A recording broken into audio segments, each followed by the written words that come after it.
ہم تیری ہی عبادت کرتے ہیں. اور یہ جو مضارع کا صیغہ ہوتا ہے، مضارع کا، اس میں حال بھی ہوتا ہے، پریزنٹ بھی ہوتا ہے، فیوچر بھی ہوتا ہے.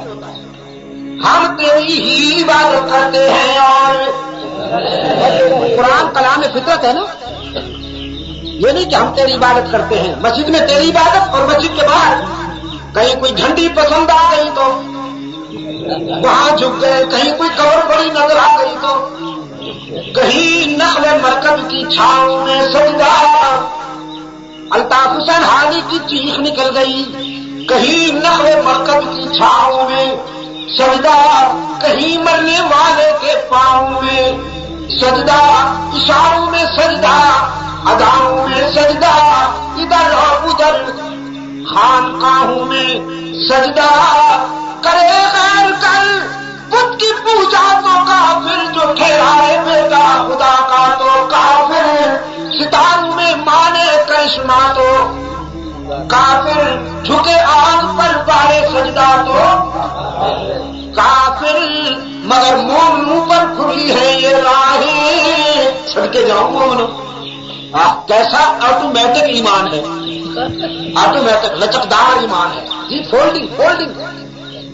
مگر مومنوں پر کھلی ہے یہ راہیں، پرستش کریں شوق سے جس کی چاہے، نبی کو جو چاہے خدا کر دکھائیں، ولیوں کا رتبہ نبی سے بڑھائیں. قبروں پہ دن رات نظریں چڑھائیں، شہیدوں سے جا جا کے مانگیں دعائیں. نہ توحید میں کچھ خلل اس سے آئے، نہ اسلام بگڑے نہ ایمان جائے. تھوڑی ایمان ہوا کہ نہ ہوا؟ ہاں. انسانی ضمیر کی آدمیوں کے لیے سچا مسجون کون ہے؟ جنگوں کے روشن ضمیروں یاد رکھنا.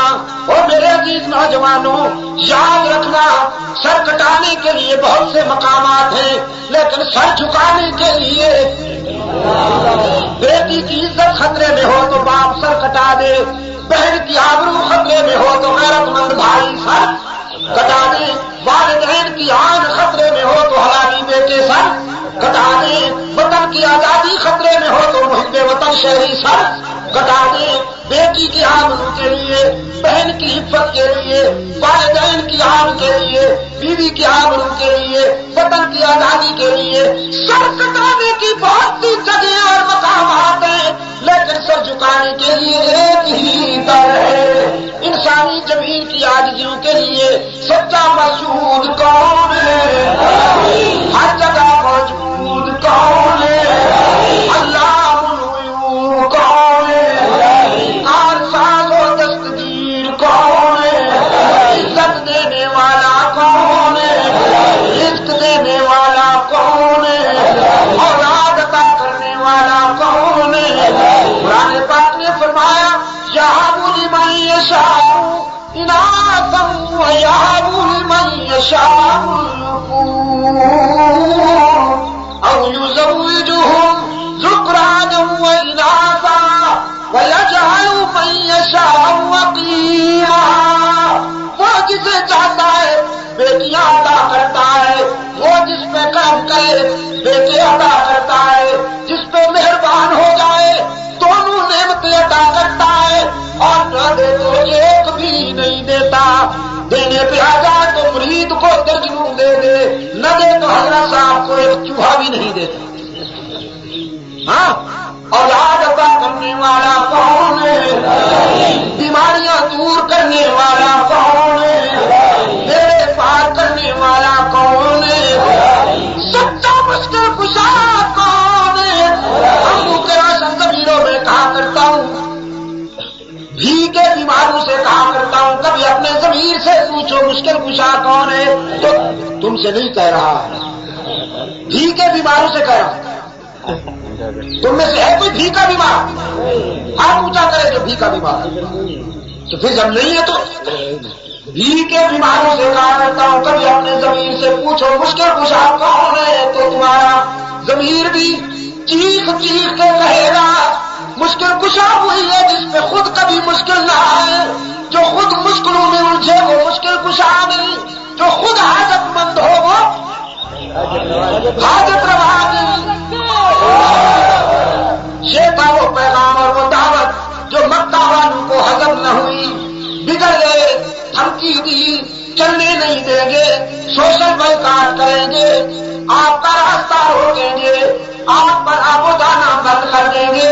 رحمت عالم صلی اللہ علیہ وسلم نے فرمایا جو کرتے ہو کر لو، سارے صدمے اٹھاؤں گا، ساری مصیبتیں برداشت کروں گا، تم پتھر مارو گے تو زخمی ہونا گوارا کر لوں گا، تم کانٹے بچھاؤ گے تو پاؤں زخمی کرواؤں گا، سمیہ کو ٹکڑے ہونے دوں گا، بلال کے سینے پہ پتھر دے کر صبر کر جاؤں گا، وطن چھوڑ کر ہجرت کر کے مدینہ چلا جاؤں گا، لیکن مانتا ہوں اور منواؤں گا۔ انسانی زمین کی عاجزی کے لیے مسجود کون ہے؟ ہر جگہ موجود کون ہے؟ اللہ الغیوب کون ہے؟ کارساز و دستگیر کون ہے؟ رب العالمین نے فرمایا وَلِلَّهَ فَاعْبُدْ وَكُن مِّنَ الشَّاکِرِینَ۔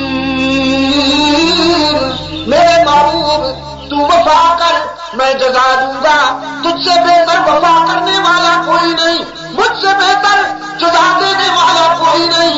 الہ العالمین میں تو وفا کا عزم کر چکا ہوں، لیکن عشق و مستی کا یہ سفر کیا اکیلا کروں گا یا میرے کوئی ساتھی بھی بنیں گے؟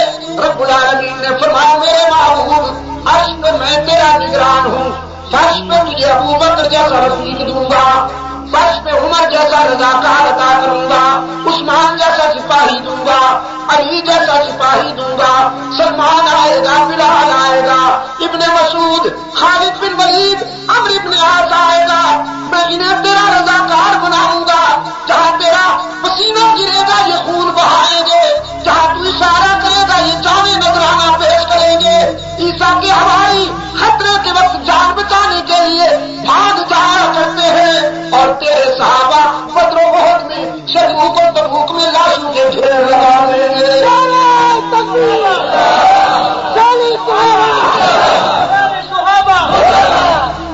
صحابہ اسلام کی نمائندہ جماعت ہے، سنو، صحابہ محمد کی نمائندہ جماعت ہے، اسلامی تعلیمات کے عملی شاہکار ہیں، صحابہ کی حیثیت متفقہ حیثیت ہے، صحابہ کو متنازع مت بناؤ، اگر صحابہ کے کردار کو متنازع بناؤ گے تم خود متنازع ہو جاؤ گے۔ اس سرزمین پر اتحاد کا راستہ ایک ہے کہ صحابہ اہل بیت کی محبت کی بنیاد پر ہم ایک ہو جائیں۔